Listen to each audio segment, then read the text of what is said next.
കവിതയിൽ പ്രധാനമായിട്ടും നാം ജീവിക്കുന്ന ചുറ്റുപാടിൽ നമ്മൾ എത്ര പരിചയമുള്ള ഒരു ചുറ്റുപാടിൽ താമസിച്ചാലും നമ്മുടെ ഇപ്പോൾ ഗ്രാമം തന്നെ എടുക്കാം, അവിടെ നമുക്കറിയാത്തൊരു വീട് ഒരുപക്ഷെ കാണും. അത് ചിലപ്പോൾ നമുക്ക് ദുരൂഹമായി ആ വീട്ടിൽ ആരാണ് താമസിക്കുന്നതെന്ന് നമുക്ക് ചിലപ്പോൾ തിരിഞ്ഞു കിട്ടിയെന്ന് വരില്ല. അപ്പം ഓരോ മനുഷ്യനും ദുരൂഹമായ ചില വീടുകൾ അവൻ്റെ അല്ലെങ്കിൽ അവളുടെ ഓർമ്മയിൽ ഉണ്ടാവാനിടയുണ്ട്. അപ്പം അതിനെപ്പറ്റി ഉള്ള ഒരു കവിതയാണ് ഇല്ല എന്നാണ് ഈ കവിതയുടെ പേര്. ഇല്ല, അപ്പുറത്തെ വീട്ടിൽ ആരാണ് താമസിക്കുന്നതെന്ന് ഇതുവരെ തിരിഞ്ഞിട്ടില്ല. അവിടെയുള്ളവർ ആണുങ്ങളോ പെണ്ണുങ്ങളോ അതിനേക്കാൾ മനുഷ്യപ്പറ്റുള്ള വിസ്മയങ്ങളെന്നോ അറിവില്ല.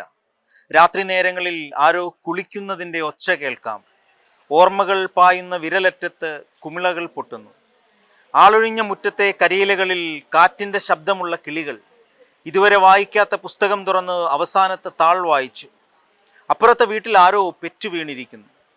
കാഴ്ചവസ്തുവായി സൂക്ഷിച്ചിരുന്ന കോപ്പയിൽ ആദ്യമായി ചായ കുടിച്ചപ്പോൾ എല്ലാ പുരാണങ്ങളും അവസാനിച്ചു.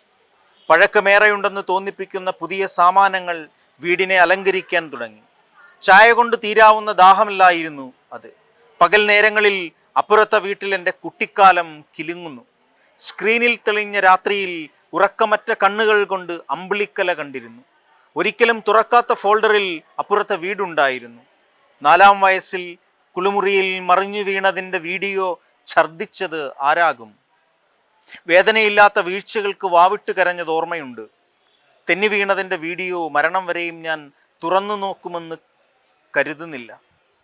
മുറിഞ്ഞ പുഞ്ചിരിയോടെ ലാപ്ടോപ്പ് അടച്ചു വെച്ചു. എറിഞ്ഞുടച്ച കളിക്കോപ്പിൻ്റെ കഷ്ണങ്ങൾ അപ്പുറത്തെ വീടിൻ്റെ തറയിൽ വീഴുന്നത് മഴക്കാലമായി കേട്ടു.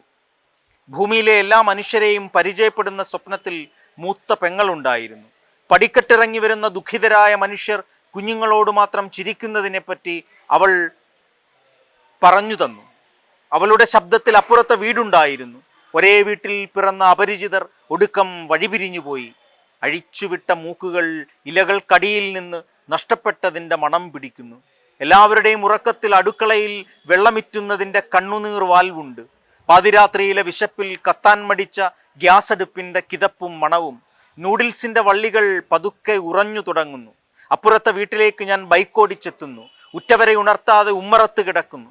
അകത്തുള്ളയാൾ ഉറക്കത്തിൽ മരിച്ചത് ഞാൻ അറിയുന്നില്ല. വലിച്ചു കെട്ടിയ പന്തലിൽ പരിചയിച്ച മുഖങ്ങൾ കരയുന്നതിൻ്റെ മുഴക്കം. നൂഡിൽസിൻ്റെ വള്ളികൾ ഇരുമ്പ് നൂലുകളായി. അവളുടെ മണം പിടിക്കാൻ മൂക്കിൻ്റെ സ്ഥാനത്ത് 2 നായകളെ വളർത്തി. അതുങ്ങൾ അപ്പുറത്തെ വീടിന് നേരെ കുരയ്ക്കുന്നു. പരിചയമില്ലാത്തവരുടെ ആദ്യരാത്രിയിൽ തുള്ളിക്കളിക്കുന്ന മൗനങ്ങളുണ്ടായി. അപ്പുറത്തെ വീടിൻ്റെ മണിയറ സമയത്തിൻ്റെ മുങ്ങിക്കപ്പലായി. കുപ്പായത്തിൽ നിന്ന് അവൾ ഇറങ്ങിപ്പോയ രാത്രി വീണ്ടും ആവർത്തിക്കുന്നു. എനിക്കു മാത്രമായി ഉടുപ്പു തിന്നുന്ന ആളായിരുന്നില്ല ഞാൻ. എനിക്കു മാത്രമായി ഉടുപ്പു തിന്നുന്ന ആളായിരുന്നില്ല ഞാൻ. ഞങ്ങളുടെ ശരീരം തുരുമ്പിക്കാത്ത തയ്യൽ മെഷീനായിരുന്നു. അപ്പുറത്തെ വീട് സൂചി കൊണ്ട് മുറിഞ്ഞ കുപ്പായവും. രണ്ടാമതും മൂന്നാമതും ആളുകൾ മരിച്ചതിൻ്റെ നിലവിളി അപ്പുറത്തെ വീട്ടിൽ അടക്കം ചെയ്തിരിക്കുന്നു. അതിൽ എനിക്ക് വേണ്ടി കരഞ്ഞവർ ആരൊക്കെയെന്ന് ഒരു തിട്ടവുമില്ല. നൂഡിൽസിൻ്റെ ഇരുമ്പു നൂലുകൾ വേർപെടുത്താൻ ഫോർക്ക് മതിയാവുന്നില്ല. ഇതിപ്പോ ഒരു സാഹിത്യത്തിലേക്കുള്ള ഒരു സംഭാവന ആണ് മത്യാസ് എന്ന് തോന്നിയിട്ടുണ്ടോ? അങ്ങനെ തോന്നുന്നില്ല. നമ്മളങ്ങനെ ഒരു സംഭാവന, അങ്ങനെ നമ്മൾ ആ വാക്ക് തന്നെ എന്തോ പ്രശ്നമുണ്ടെന്നുള്ളതാണ്. നമ്മളെല്ലാം കോൺട്രിബ്യൂട്ട് ചെയ്യുന്നുണ്ട്. സൂര്യ ഈ ഭാഷയിൽ ജീവിക്കുന്നത് കൊണ്ട് തന്നെ സൂര്യയും കോൺട്രിബ്യൂട്ട് ചെയ്യുന്നുണ്ട് ഭാഷയിലേക്ക്. അപ്പൊ ഇതെല്ലാം കൂടെ കൂടിച്ചേർന്നാണ് നമ്മളിപ്പോൾ ഒരു ഭാഷയുടെയോ സംസ്കാരത്തിൻ്റെയോ ഒക്കെ വളർച്ചയോ തളർച്ചയോ അതിൻ്റെ ഗതിയോ ഒക്കെ നിർണ്ണയിക്കുന്ന എല്ലാ മനുഷ്യരും കൂടിയാണ്. അല്ലാതെ സാഹിത്യകാരൻ ഇങ്ങോട്ട് വന്നിട്ട് ഇത് മുഴുക്കെ അങ്ങോട്ട് നന്നാക്കുന്ന ഒരു പ്രവൃത്തിയാണെന്ന് എനിക്ക് തോന്നുന്നില്ല. നമ്മളെല്ലാവരും ഉത്തരവാദിത്തമുള്ള ഒരു യാത്രയിലാണ് ഈ സംസ്കാരം, ഭാഷ അതൊക്കെ വളരുന്നതെന്നാണ് ഞാൻ മനസ്സിലാക്കുന്നത്. അങ്ങനെയാണ്. അതേപോലെ തന്നെ ജർമ്മനിയും കീറ്റ് വൈദ്യവും കാൾ മാർക്സും ഒക്കെ പെടുന്ന ഈ ഒരു നോവല് മത്യാസും മരിയയും തമ്മിലുള്ള പ്രണയം, അതിനെ പറ്റി എന്താ പറയാനുള്ളത്? ഇപ്പൊ ഏറ്റവും കൂടുതൽ പുസ്തകങ്ങൾ, അതായത് ഇപ്പൊ നിങ്ങൾക്ക് വരുന്ന ഓരോ റിവ്യൂസിലും എടുത്ത് ആഘോഷിക്കപ്പെടുന്ന കുറച്ച് വരികളുണ്ട്. ആ വരികൾ നമ്മൾ വായിച്ചു കഴിയുമ്പോൾ നമുക്ക് തോന്നുന്ന ഒരു കാര്യമുണ്ട്, അത്രയും നമുക്ക് ഉള്ളിൽ തട്ടിയ കുറച്ച് വാക്കുകൾ. അപ്പൊ അത് എഴുതി എഴുതുമ്പോൾ നിങ്ങൾക്ക് അത് ജനങ്ങൾ സ്വീകരിക്കുമെന്ന് തോന്നിയിട്ടുണ്ടായിരുന്നു? തീർച്ചയായിട്ടും. അല്ല, നമ്മളിപ്പം ഇനി നമ്മൾ എന്താ സംഭവം, ഈ ജനങ്ങൾ എന്ന് പറയുന്നത് നമ്മൾ പലപ്പോഴും ഈ ജനങ്ങളുടെ പേഴ്സ്പെക്റ്റീവിലാണ് കാണുന്നത്. ഇപ്പം ജനങ്ങൾക്ക് ഇത് മനസ്സിലാകുമോ, ജനങ്ങൾ സ്വീകരിക്കുമോ എന്ന ആശങ്കയോടെ എഴുതുന്ന ഒരെഴുത്തും, ഇത് ആത്യന്തികമായി ഇത് നമുക്കിഷ്ടമുണ്ടോ എന്നുള്ളതാണ്. എഴുതുന്ന ഒരാൾക്ക് എങ്ങനെയാണ്, എഴുതുന്ന ആൾ എത്രമാത്രം ഇത് ആസ്വദിക്കുന്നുണ്ട്, എഴുതുന്ന ആൾക്ക് പോലും ഇഷ്ടമില്ല എങ്കിൽ ആ കൃതിയുടെ അവസ്ഥ എന്താവും. അപ്പം ഞാൻ നോക്കുന്നത് ഇത് എനിക്ക് ഇങ്ങനെ എൻ്റെ ഒരു, ഇപ്പം ഓരോ മനുഷ്യനും ഓരോ മാനസികാവസ്ഥയുണ്ട്, മാനസിക വിദ്യാഭ്യാസമുണ്ട്, ഒരു മനസ്സെത്തി നിൽക്കുന്ന ഒരു ഒരു ഒരു മൊമെൻ്റ് ഉണ്ട്. നാം കണ്ട മനുഷ്യർ, നാം ജീവിച്ച ജീവിതം, നമ്മുടെ ഭാഷ, നാം വായിച്ചത്, കണ്ട ദൃശ്യങ്ങൾ, കൂട്ടുകെട്ടുകൾ, ഇതിലൂടെ രൂപപ്പെട്ട് നാം ഈ നിമിഷം നമ്മൾ രണ്ടുപേരും ഇവിടെ വന്നിരിക്കുന്നു. ഓക്കെ, നിങ്ങളുടെ ഉള്ളിലൊരു ലോകം ഉണ്ട് എന്നതുപോലെ എൻ്റെ ഉള്ളിലും ആ ലോകമുണ്ട്. അപ്പം ഈ ലോകം കൊണ്ടാണ് ഞാൻ പിന്നെ എന്താ പറയുന്നത് എഴുതുന്നത്. അല്ലെങ്കിൽ സൂര്യയും എഴുതുന്ന ആളാണല്ലോ. അപ്പം ആ ലോകം ഉള്ളിൽ വെച്ചിട്ടാണ് സൂര്യ എഴുതുന്നത്. അവിടെ നമ്മൾ വായനക്കാരെന്ന് പറയുന്ന ആൾക്കാരെ നോക്കേണ്ടതുണ്ടോ എന്ന് എനിക്ക് വായനക്കാർക്ക് പ്രാധാന്യം കൊടുക്കേണ്ടതില്ല. കൊടുക്കുകയല്ല ഞാൻ പറഞ്ഞത്, അവിടെ ഒരു മുൻവിധിയുടെ ആവശ്യമില്ലെന്നാണ് ഞാൻ പറയുന്നത്. അതായത് ഇത് ഇഷ്ടപ്പെടുമോ എന്നുള്ളത്. ഇഷ്ടപ്പെടും. മുൻവിധികളില്ലാതെ നമ്മൾ എഴുതുക എന്നുള്ളത് തന്നെയാണ്. ഇഷ്ടപ്പെടുമോ ഇല്ലയോ. പിന്നെ വേറൊരു കാര്യം പറഞ്ഞാൽ, ഈ നമ്മളിപ്പോ അതിസങ്കീർണമായ ചില ഭാഷയിലോ പരിചയിക്കാത്ത ഇപ്പൊ കവിത എന്തുകൊണ്ടാണ് എല്ലാ മനുഷ്യർക്കും അന്യമായി നിൽക്കുന്നത്? കവിത എല്ലാവരും വായിക്കുന്നതല്ല, എല്ലാവർക്കും ഇഷ്ടപ്പെടുന്നതല്ല കവിത എന്ന് പറഞ്ഞാൽ. ഞാൻ പറഞ്ഞ പ്രത്യേകിച്ച് പുതിയ സംവേദന സ്വഭാവമുള്ള കവിതകൾ ഒരു ഭൂരിപക്ഷത്തിന് അത് ഉൾക്കൊള്ളണമെന്നില്ല. കാരണം അത് രൂപപ്പെടുന്നത്, അതുണ്ടാക്കുന്ന ഭാഷ എന്ന് പറയുന്നത് നമ്മൾ നിത്യജീവിതത്തിൽ ഇടപെടുന്ന ഒരു ഭാഷയിലൂടെ അല്ല. കവിത നീലാരണ്യ നിജോള നിവേഷ്ടിക നീഹാരാദ്ര മഹാദ്രികളിൽ നിന്നൊക്കെ എഴുതി വെക്കേണ്ട കാര്യമുണ്ടോ? ഞാനത് ഉദാഹരണം പറഞ്ഞാൽ അങ്ങനെ കാര്യമുണ്ട്, കവിതയിൽ അങ്ങനെ കാര്യമുണ്ട്. അതുകൊണ്ടാണ് അങ്ങനെ കവിത എഴുതപ്പെടുന്നത്. അപ്പോൾ മനസ്സിലാവുക എന്നുള്ളതല്ല, ഇത് നമ്മൾ ഭാവനയിലൂടെ പുതിയ ഭാഷ ഉണ്ടാക്കുക എന്നുള്ളതാണ്. അത് മനസ്സിലാകുന്ന 10 പേര് മതി, അല്ലെങ്കിൽ ഇനി ആർക്കും മനസ്സിലാകാത്ത ഒരു കൃതി, അതും നമുക്ക് പരീക്ഷിക്കാവുന്നതാണ്.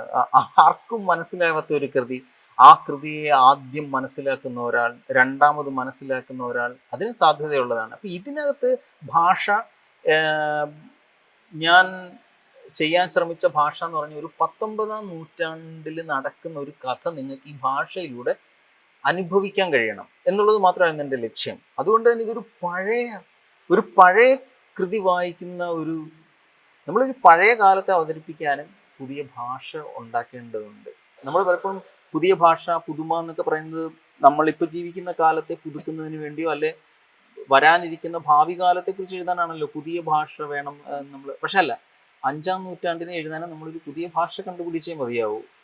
അല്ലെങ്കിൽ ഞാൻ നേരത്തെ സൂചിപ്പിച്ചതുപോലെ ജർമ്മനി എന്നൊക്കെ ഇടയ്ക്ക് എഴുതാം, ശസ്ത്രക്രിയ എന്നൊക്കെ ഇടയ്ക്ക് എഴുതാം. പക്ഷെ ഇത് എവിടെയോ നടക്കുന്ന, നമുക്ക് തോന്നില്ല ഇത് അവിടെയാണ് നടക്കുന്നത് എന്ന്. അങ്ങനെയുള്ള ഒരു തോന്നിപ്പിക്കൽ ആണ് എന്നെ സംബന്ധിച്ച് എൻ്റെ മുന്നിൽ ഉണ്ടായിരുന്ന ഒരു ചോദ്യം. അതിനുശേഷമാണ് ഇത് മനുഷ്യർ വായിക്കുമോ, ഇപ്പം അങ്ങനെയുള്ള ചോദ്യങ്ങൾ വരുന്നില്ല. എന്നെ സംബന്ധിച്ച് അങ്ങനെ ചോദ്യങ്ങളില്ല. തീർച്ചയായും ഇത് മനുഷ്യൻ വായിക്കും, കാരണം നമ്മൾ ഈ ഭാഷയിലാണല്ലോ ജീവിക്കുന്നത്. ഇപ്പൊ 2 തരം വായനക്കാരുണ്ട്, ശ്രദ്ധിച്ചിരുന്നു. ഒന്ന് സീരിയസ് ആയിട്ട് വായനയെ കൊണ്ട് അതിന്റെ പൊളിറ്റിക്സ്, അതിന്റെ അർത്ഥതലങ്ങളിലൂടെ കയറി ചെല്ലുന്ന ഒരു വിഭാഗം. അതല്ലാതെ തന്നെ നമ്മളൊരു ജനറൽ ആയിട്ടൊന്ന് വായിച്ചു പോയിട്ട് അതിനെ വിശദീകരണം കൊടുക്കുന്ന ആളുകളുണ്ട്. ഈ 2 ആൾക്കാരും മത്യാസിനെ വിലയിരുത്തുന്നുണ്ട്. അപ്പൊ അതെങ്ങനെ, നിങ്ങൾക്ക് എങ്ങനെയാണ് ഉപകാരപ്പെടുന്നത്? അതായത് നമ്മള് ഇതിനെ ആദ്യം തന്നെ തീരുമാനിച്ചത് ഇതിനകത്ത് കഥ വേണം എന്നുള്ളതാണ്. നമ്മൾ ഈ കവിത എഴുതി ശീലിച്ച ഒരാൾക്ക് ഒരുപക്ഷെ പെട്ടെന്ന് അതിനെ ഒരു പരീക്ഷണാത്മകമായ ഭാഷയിലേക്കോ അല്ലെങ്കിൽ അതിൻ്റെ ഘടനയിൽ പരീക്ഷണം കൊണ്ടുവരാനോ ഭാഷയിൽ പരീക്ഷണം കൊണ്ടുവരാനൊക്കെ ഉള്ള വലിയ ആഗ്രഹം വരും. ആ ആഗ്രഹത്തെ എല്ലാം ഞാൻ മാറ്റി നിർത്തി ഇതൊരു 19ാം നൂറ്റാണ്ടിലെ കൃതി, ഒരു പഴയ കൃതി, എന്നാൽ ഇത് ട്രാൻസ്ലേറ്റ് ചെയ്യപ്പെട്ടതാണെന്ന് തോന്നിക്കുകയും ചെയ്യരുത്. നിങ്ങൾ ജർമ്മൻ കൃതി മലയാളത്തിൽ വായിക്കുന്നു എന്ന് തോന്നണമെന്ന് അത് എത്രത്തോളം വിജയിച്ചിട്ടുണ്ടെന്നും എനിക്കറിയില്ല. പക്ഷെ ഇതിപ്പോൾ കാൾ മാർക്സിനെയോ മത്യാസിനെയോ ഒന്നും അറിയണമെന്ന് കൂടിയില്ല. ഇനി കാൾ മാർക്സിനെ അറിയാത്തൊരു വ്യക്തി ഉണ്ടെന്നിരിക്കും. യൂറോപ്പിലൊക്കെ ഇപ്പോഴും കാൾ മാർക്സിനെ അറിയാത്ത ആൾക്കാരുണ്ട് എന്നാണ് നമ്മൾ പക്ഷെ കേരളം ഉണ്ട് എന്ന് ഞാൻ പറയുന്നത് സാധാരണ മനുഷ്യന് എല്ലാവർക്കും അറിയണമെന്നില്ല. നമ്മൾ ഈ ചരിത്രം പല രീതിയിലാണ് പ്രവർത്തിക്കുന്നത്. അപ്പം പക്ഷെ എന്തായാലും എനിക്ക് തോന്നുന്നു കാൾ മാർക്സിനെ എല്ലാവരും അറിയാമെന്ന് എനിക്ക് തോന്നുന്നു. അത്രയ്ക്ക് വേറൊരു തരത്തിലൊരു ചരിത്രത്തിൽ വേറെ രീതിയിൽ പ്രവർത്തിക്കാൻ ശേഷിയുള്ള ഒരു ആശയവുമായിട്ട് അദ്ദേഹം വന്നത്. അപ്പോൾ എന്തായാലും ഈ പറയുന്ന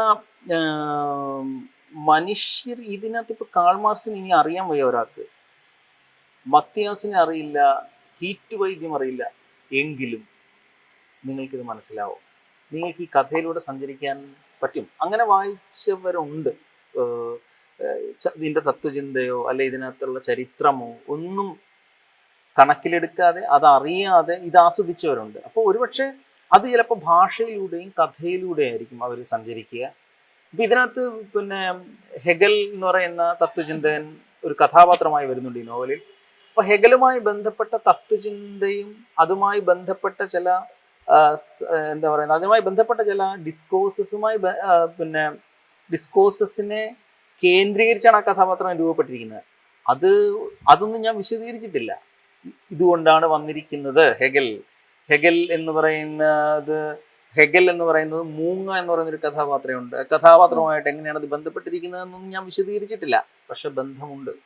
ഫിലോസഫിക്കലി അത് വളരെ ഗ്രൗണ്ടഡ് ആയിട്ടാണ് ആ കഥാപാത്രത്തെ അവിടെ കൊണ്ടുവന്നിരിക്കുന്നത്. മൂങ്ങയെ കൊണ്ടുവന്നിരിക്കുന്നത്, പരുന്തിനെ കൊണ്ടുവന്നിരിക്കുന്നത് ഒക്കെ തന്നെ അതിന് പിന്നിൽ ഒരു ചരിത്രപരമായ ചില കണ്ണികളുണ്ട്. അതൊന്നും വിശദീകരിച്ചിട്ടില്ല.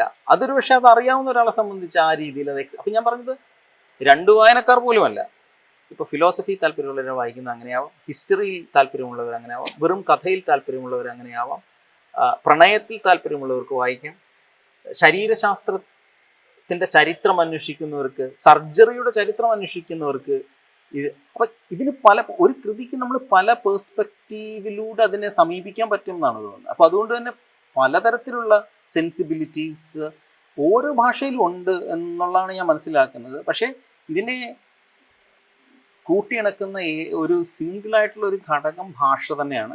ആ ഭാഷ നമുക്ക് മാറ്റാൻ പറ്റില്ല. ആ ഭാഷയിലൂടെയാണ് ഈ മനുഷ്യൻ സഞ്ചരിക്കുന്നത്. ആ ഭാഷ തന്നെയാണ് മനുഷ്യനെ ഒരു കൃതിയിലൂടെ നയിക്കുന്നത് എന്നാണ് എനിക്ക് തോന്നുന്നത്. കവിതയിൽ നിന്ന് നോവലിലേക്ക് വരുമ്പോൾ കവിതയുടെ ആ ഒരു ഭംഗിയും ആ ഭാഷയുടെ ലാളിത്യവും നോവലിനും അതേപോലെ തന്നെ കിട്ടുന്നുണ്ട്.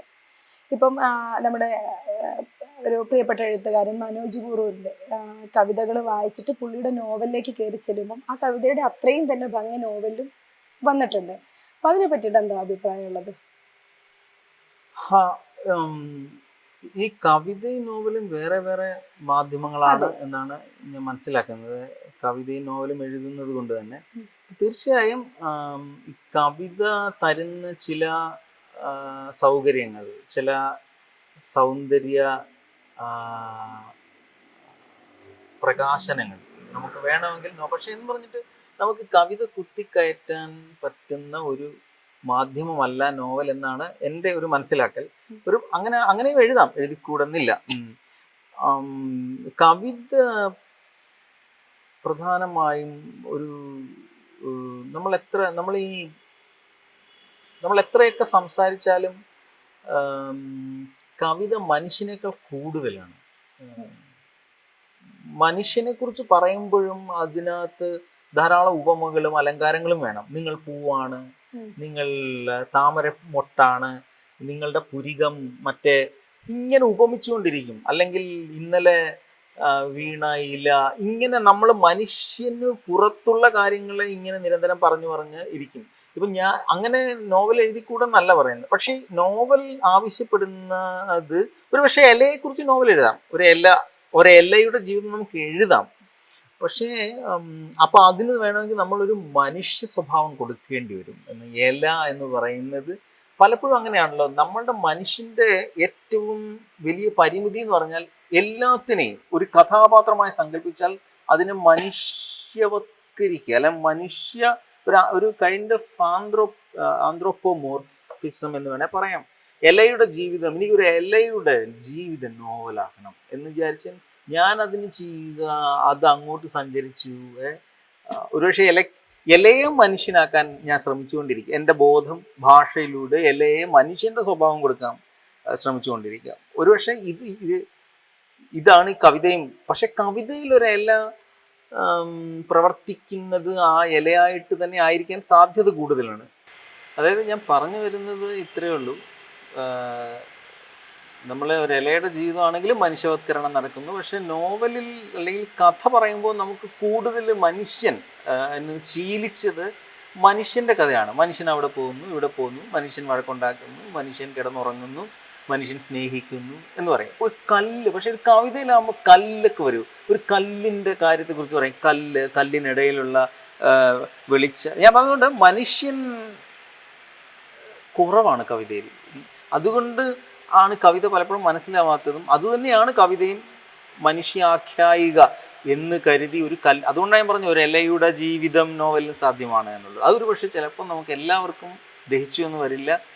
പിന്നെ ഒരു പ്രധാന ഘടകം ഭാഷയാണ്. നമ്മൾ ഈ ഭാഷ എന്ന് പറയുന്നത്, ഇപ്പം ഞാൻ മത്യാസ് എഴുതി, മത്യാസ് ഒരു ഭാഷ ഡിമാൻഡ് ചെയ്യുന്നുണ്ട് എന്ന് കരുതി ഇതാണ് അടുത്ത നോവലിലും ഞാൻ ഭാഷയെ ഉപയോഗിക്കുന്നത് എന്ന് വിചാരിക്കരുതെന്നല്ല, ഞാൻ ഉപയോഗിക്കില്ല. അത് വേറൊന്നാവണമെന്നാണ് ഞാൻ ആഗ്രഹിക്കുന്നത്. അതുകൊണ്ട് തന്നെ പല സാധ്യതകളുണ്ട്. നമ്മൾ വിചാരിക്കും ഇതാണ് നമ്മുടെ സ്റ്റാൻഡേർഡ് ലാംഗ്വേജ്, ഇതിലൂടെ മാത്രമേ അങ്ങനെയല്ല. നമ്മളൊരു സൂപ്പർ മാർക്കറ്റ് ആവണം. ഒരു എഴുതുന്ന ഒരാൾ ഒരു സൂപ്പർ മാർക്കറ്റ് പോലെ ഭാഷയെ പൈങ്കിളിയും എഴുതണം എന്നാണ് ഞാൻ പറയുന്നത്. പൈങ്കിളി എങ്ങനെയാണ് പൈങ്കിളി എഴുതാൻ ഭയങ്കര ബുദ്ധിമുട്ടാണ്. പൈങ്കിളി എഴുതണം എന്നാണ് ഞാൻ പറയുന്നത്. അതേസമയം ഫിലോസഫി എഴുതണം, അതേസമയം സർജറി എഴുതണം, എങ്ങനെ ഒരു സർജൻ ജീവിക്കുന്നത്, അതിൻ്റെ ഭാഷ എങ്ങനെ, ഇത്തരത്തിലുള്ളൊരു വെഴ്സറ്റിലിറ്റി, അല്ലെങ്കിൽ ഭാഷയെ ഒരു കളിമണ്ണ് പോലെ നമുക്ക് പല രീതിയിൽ പല ഭാവമണ്ഡലങ്ങളുള്ള ജീവിതത്തെ പലതാക്കി ഭാഷ, അല്ലാതെ നിങ്ങളൊരു ഭാഷ ഉണ്ടാക്കി ഈ ഭാഷയുടെ ഉടമ നിങ്ങളാണ്, ഈ മട്ടിലെ നിങ്ങൾ ലോകത്തുള്ള എല്ലാം എഴുതൂ, ഇതാണ് എൻ്റെ ഭാഷ എന്നുള്ള തരത്തിലാണ് പലരും ഈ ഒരു വേറെ തരത്തിലുള്ള ആധിപത്യം കാണിക്കുന്നത്. അങ്ങനെയല്ല. നിങ്ങൾ അങ്ങനെയുള്ള ഒരു ഭാഷയെ നിങ്ങൾക്ക് ഉരുക്കാൻ കഴിയുന്ന ഒരാൾ ആവണമെന്നാണ് എൻ്റെ ആഗ്രഹം. എനിക്കത് കഴിയുമെന്ന് എനിക്ക് തോന്നുന്നില്ല. കാരണം അത് വളരെയധികം കമാൻഡ് വേണം നമുക്ക് ലാംഗ്വേജിൽ. അങ്ങനെയാണ്. അപ്പോൾ ഈ ഭാഷയിലുള്ള പ്രവർത്തനം അതും ഇതിനെ നിർണ്ണയിക്കുന്നുണ്ട്. ഈ കവിതയുടെ ലോകത്തെയും കഥയുടെ അല്ലെങ്കിൽ ഒരു ആഖ്യായികയുടെ ലോകത്തെയും.